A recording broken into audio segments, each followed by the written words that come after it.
Welcome to the Daily Influence, where our mission is to deliver a daily dose of positive influence that can uplift you personally or be shared within your sphere of influence.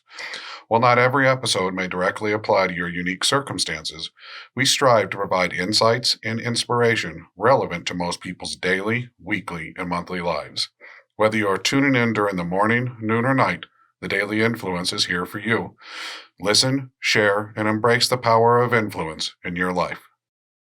Hey everybody, Brian Smith here with the Iron Team series and your daily influence.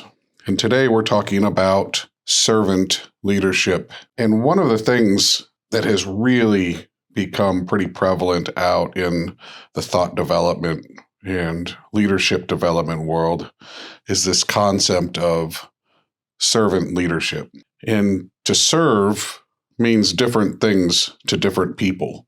A lot of people think that to serve is subservient or is beneath them or isn't something that they should do at their present station or for their future station in life. And servant leadership isn't anything about giving away your station in life. It's actually about elevating it. Empowerment of others is the ultimate form of leadership. It identifies that you have helped somebody get to a place that not only helps them, but helps you. And when you do it truly, and when you empower them through a servant mindset, you almost always ensure that they're going to get your best self, which will help them to be their best self, which will help them to serve others in their area of influence, whatever it might be.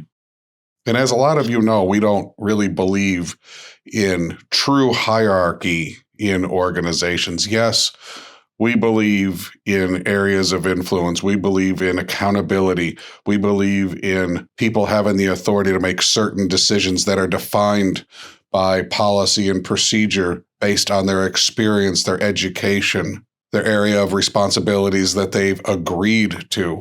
But we don't really like the traditional hierarchy.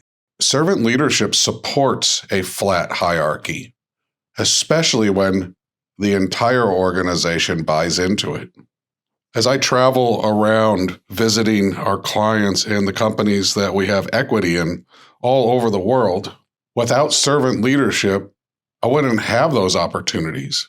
Without offering of myself to the people that I've trusted, I wouldn't have these organizations and people within them that could do what is needed to be done in my absence at all time, or in the absence of any other leader that is in their areas of influence. And when we look at servant leadership and the service of others as a layer of opportunity and a layer of advantages, the opportunities are we empower, we grow organically and outside our direct area of influence, because when others see an organization that is led and supported by a team of people who serve each other, who respect each other, who support each other, they want to do business with those types of organizations. They want to align themselves with that kind of mission.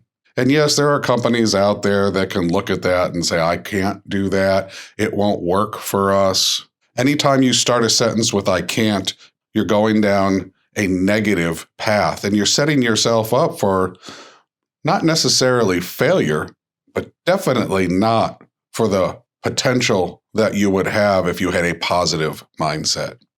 Allowing others to do things without interfering with them, when you've given them that power and you've entrusted them with that decision-making authority, with the influence to be a positive influence, to reach their own goals. And when you serve them to do that, when you support them to do that, in that effort, beyond what you do, beyond what your own personal individual goals are, you see people flourish. Servant leadership can take you to places you never thought you could go. And when you trust people, generally speaking, and yes, there are people who take advantage of trust. There are people who will do nefarious things when given enough rope.